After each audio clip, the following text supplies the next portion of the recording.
નમસ્કાર દર્શક મિત્રો, આપ જોઈ રહ્યા છો VS ન્યૂઝ। સમાચારમાં વાત કરીએ તો રાજુલા શહેરમાં આવેલ શ્રીમતી HB સંઘવી મહિલા આર્ટ્સ તથા કોમર્સ કોલેજ ખાતે 24મો વાર્ષિક મહોત્સવ યોજાયો। સમગ્ર વિગતની વાત કરીએ તો રાજુલામાં આવેલ શ્રીમતી HB સંઘવી મહિલા આર્ટ્સ તથા કોમર્સ કોલેજના વાર્ષિક મહોત્સવ પગથારની પહેલે પાર કાર્યક્રમનું આયોજન કરવામાં આવ્યું હતું અને શીર્ષક અંતર્ગત तथा श्रीमती VS मेहता कन्या छात्रालय संयुक्त संस्थाना उपक्रमे सन्मानित समारंभ कार्यक्रम योजायो हतो। सौप्रथम कार्यक्रमनी शरूआत दीप प्रागट्य करीने कार्यक्रमने खुल्लो मूकवामां आव्यो हतो अने पधारेला मेहमानोनुं पुष्पगुच्छ आपी सन्मान करवामां आव्युं हतुं। आ कार्यक्रम अंतर्गत श्रीमती HB संघवी आर्ट्स तथा कॉमर्स कॉलेजनी विद्यार्थिनीओ द्वारा 24 थी पण वधु कृतिओ रजू कराई हती, जेमां गुजराती गरबा, फोक डांस, आधुनिक डांस सहित विविध कृतिओ रजू कराई हती। तेमज बेस्ट परफॉर्मन्स तेमज best student of the year ने शील्ड तेमज ट्रॉफी आपी सन्मानित करवामां आव्या हता।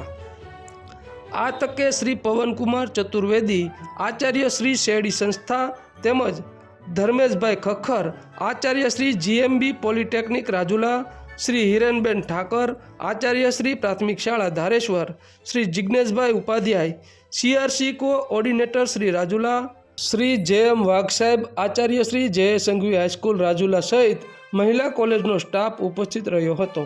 आ वार्षिक महोत्सव कार्यक्रम अंतर्गत महिला कॉलेजनी विद्यार्थीओमां खूब ज उत्साह अने आनंद जोवा मळ्यो हतो अने आ भगीरथ कार्यक्रमने सफल बनाववा कॉलेजना स्टाफगणे भारे जहमत उठावी हती।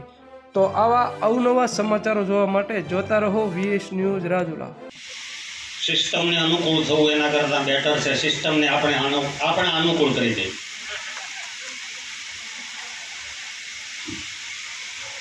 सामे उपस्थित बेन श्री रीताबेन वाजाभाई, बालकृष्ण दादा, बेन श्री सीमाबेन सहित सौ प्रबुद्ध नागरिकों, श्री राजुला एज्युकेशनल ट्रस्ट संचालित श्रीमती HB संघवी महिला आर्ट्स और कॉमर्स कॉलेज संचालित आ वार्षिकोत्सव नाम है पगथारनी पहले पार। पगथार शब्द की व्युत्पत्ति क्या गूगल गुरु में मैं सर्च करी तो एवं मिलू के 3 के 4 पगथिया पछीनु मोटू पगथियु जे पहोळू होय तो ए पगथार है, एवी व्युत्पत्ति मने मळी। बेने 2 मिनिट कीधुं छे, बेन 3 मिनिट में मारे जे कई कहेवानुं छे अने सौथी मारा संबोधन में भूली गयो है सौ वाली दीकरीओ जे संस्थाना केंद्र में छे ए। बाकी सीमाबेन ने अमने ख्याल छे के पेलुं 10मा में पाठ आवतो तो वंडरफुल क्रिएशन। फेब्रुआरी मार्च महीना में जो अमने वंडरफुल क्रिएशन प्रमाणे हाथनी 3 जोड़ आपता होय ने तो काम थाय एम छे। हाथनी 3 जोड़ जो फेब्रुआरी मार्च में मळी जाए तो बधा काम पूरा थाय एम छे। अमारे पण भागम भाग ज छे बेन। 2-3 बाबत नानी नानी कहीश। दीकरीओ हमेशा भरोसो राखजो पोतानी जात पर। पेला हूँ भूलतो न हो तो हेमाळवी साहेब गणित हिवालानु वाक्य है, श्रद्धा ज मारी लई गई मंजिल सुधी रस्तो भूली गयो तो दिशाओ फरी गई। तो आवी श्रद्धा आवो आत्मविश्वास पोतानी जात पर राखजो। आ एक बाबत कहूं छूं, सांप्रत समय में दीकरीओनी क्या प्रकारनी केळवणीनी जरूर छे एना माटे मोरबीना कवि जलरूपनी 2-3 पंक्तिओ कहीश। मोरबीना कवि जलरूप के सांप्रत समय में दीकरीओने क्या प्रकारनी केळवणी क्या प्रकारना एज्युकेशननी खास जरूर छे। सांभळजो, शब्दोने पकड़जो, कारण के नाद ब्रह्म शब्द ब्रह्म छे अने हूँ जाणुं छुं, फरीवार कहूं छुं के बोलायेल शब्दना आपणे गुलाम छीए अने न बोलायेल शब्दना आपणे स्वामी छीए।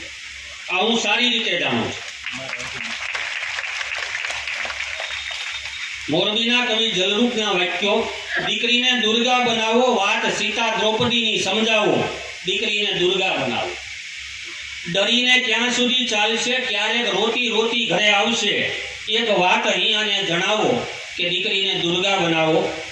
દીકરી છે બે ઘરનો દીવો, આ સમાજ મૂંગો છે કેવો, મન મૂકીને તેને ભણાવો કે દીકરીને દુર્ગા બનાવો. અહીં ખોખરું દેશનું શાસન, રખડે છે રાવણ ને દુશાસન, શસ્ત્રો ચલાવતા એને શીખવાડો કે દીકરીને દુર્ગા બનાવો. તો આ પ્રકારના શિક્ષણની પણ જરૂર છે. સોશિયલ મીડિયાનો સમય છે, પણ દીકરીઓ એક બાબત કહું કે સોશિયલ મીડિયાથી પ્રસિદ્ધિ મળે છે, સિદ્ધિ નહીં. આ બરાબર યાદ રાખજો. આપણે સિદ્ધિ જોઈએ છીએ, પ્રસિદ્ધિ નથી જોતી. સોશિયલ મીડિયાથી પ્રસિદ્ધિ મળી શકે, આપણે એ ખપતી નથી. દીકરીઓ ખાસ યાદ રાખજો. અને છેલ્લે સીમાબેને વાત કરી તકની, તો તક માટે એટલું જ કહીશ કે સન્માન છે ને નત મસ્તકે સ્વીકારવાનું હોય છે, તકને ઝૂંટવી લેવાની હોય છે. શું? તકને આંચકવાની હોય છે, સન્માનને નત મસ્તકે સ્વીકારવાનું હોય છે. આ આપણા શિષ્ટાચાર છે. ફરીવાર આ ઉપક્રમે અહીં અમને બોલાવ્યા, સ્વાગત કર્યું અને મારા વિચારોને, બે ચાર વિચારોને તમારી સાથે શેર કરવાની જે તમે તક આપી અને એ તકને મેં ઝડપી, એ બદલ પણ સંસ્થાના સૌ પ્રભારીઓનો આભાર. અસ્તુ. જય હિન્દ, જય ભારત, જય શિક્ષણ. પરંતુ એસએનડીટી કોલેજ દ્વારા તથા પ્રિન્સિપાલ રીટાબેન, જિગ્નેશભાઈ, બાલકૃષ્ણભાઈ, રવિભાઈ તથા બધા જ શિક્ષકો પગથારને પહેલે પાર કાર્યક્રમના નેતૃત્વનું જે સફળ આયોજન કર્યું છે ને, તે ખરેખર સરાહનીય છે. મિત્રો, હું તો એમ કહીશ કે એસએનડીટી કોલેજમાં બહેનોના વિકાસલક્ષી કાર્યક્રમોનો કહું ને દોર વારંવાર ચાલ્યા જ કરે છે. આની પહેલાં બહેનો માટે રોજગારી મેળોનું સુંદર એવું આયોજન કરવામાં આવેલું. તેની પહેલાં અંધશ્રદ્ધા નિવારણનું આયોજન કરવામાં આવેલું. મિત્રો, મને એવું લાગે છે કે એસએનડીટી કોલેજ છે ને, તે બહેનોના ચરિત્ર નિર્માણનું કાર્ય કરે છે.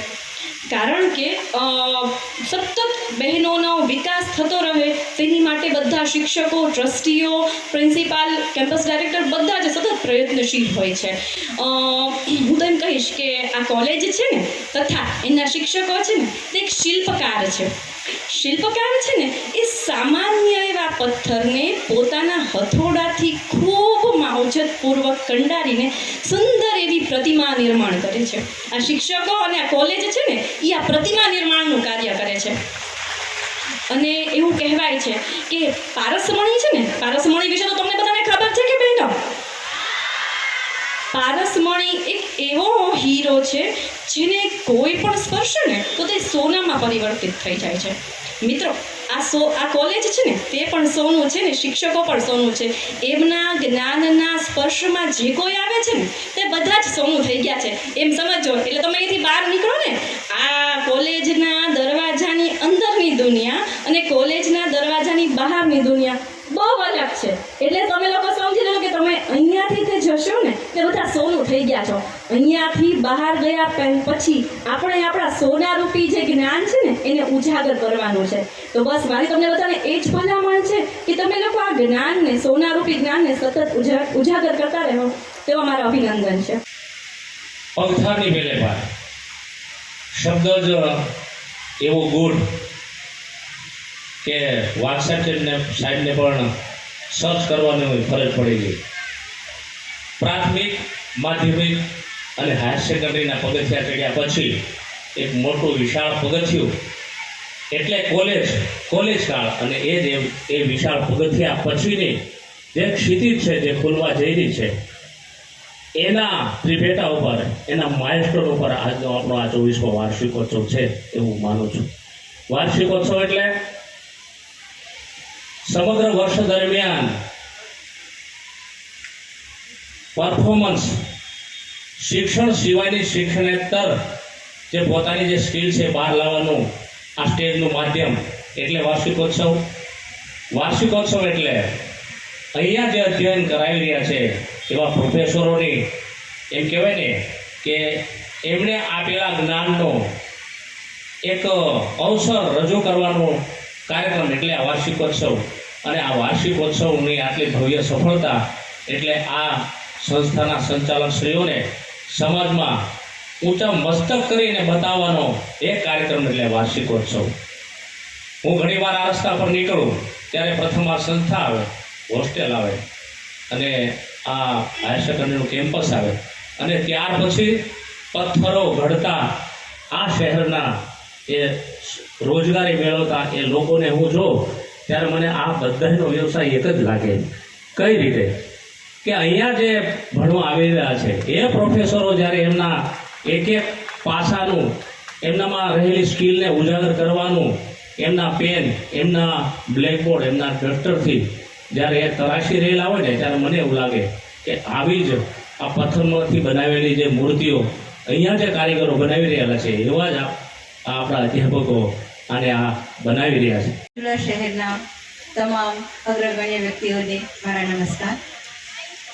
એચબી સંઘવી મહિલા કોલેજ અંતર્ગત પગથારની પહેલે પાર આ કાર્યક્રમ અંતર્ગત જે વાર્ષિકોત્સવ યોજવામાં આવ્યો છે તમામ કૃતિઓ અદ્ભુત છે. જોકે અહીંનું શિક્ષણ જ ઉત્તમ છે અને અહીંની જે દીકરીઓ ભણીને આગળ જાય છે તે પોતાના ભવિષ્યને કંડારવામાં ખૂબ જ આગળ વધે એ માટે અહીંયા આપણે સહુ એકત્રિત થયા છીએ. આમ જોઈએ તો આ વર્ષનો છેલ્લો દિવસ કહી શકાય એ પ્રમાણેનો છે. પગથારની પહેલે પર સ્વપ્નશીલ વિદ્યાર્થી હંમેશા એક સ્વપ્ન જોતો હોય છે કે મારું જીવન કેવું હોવું જોઈએ. જો કે ઈશ્વરે એમને એક વચનબદ્ધ કરીને જ પૃથ્વી ઉપર મોકલ્યા હોય છે. કોઈ નાના બાળકના જન્મ સમયે જોશો તેમની બંને મુઠ્ઠીઓ બંધ હોય છે.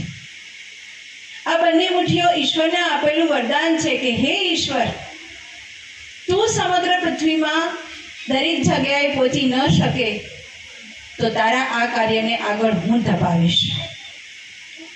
મારા અંદર એવી ઈશ્વરીય શક્તિ ભર કે તારો જ્યાં જ્યાં અભાવ હોય ત્યાં હું દીન, દુઃખી, ગરીબ, રાંક દરેકની પાસે જઈ અને એમના દિન દુઃખને દૂર કરું. મનુષ્ય જીવનનું આમ જોઈએ તો સાચું લક્ષ્ય એ જ છે, પરંતુ આપણે જોઈએ છીએ કે ભૌતિક સુખ સુવિધાની પાછળ આપણે આપણા મૂળ લક્ષ્યને ભૂલી જઈએ છીએ. હું માનવી માનવ થતો ઘણો. આવું કોઈ કવિએ કહેવાનું વખત આવે ત્યારે આપણને સમજવાનું થાય કે માણસે ખરેખર માનવતા કેળવવી જોઈએ અને એ માનવતાની શરૂઆત એટલે શિક્ષણ. આપણે સૌ જાણીએ છીએ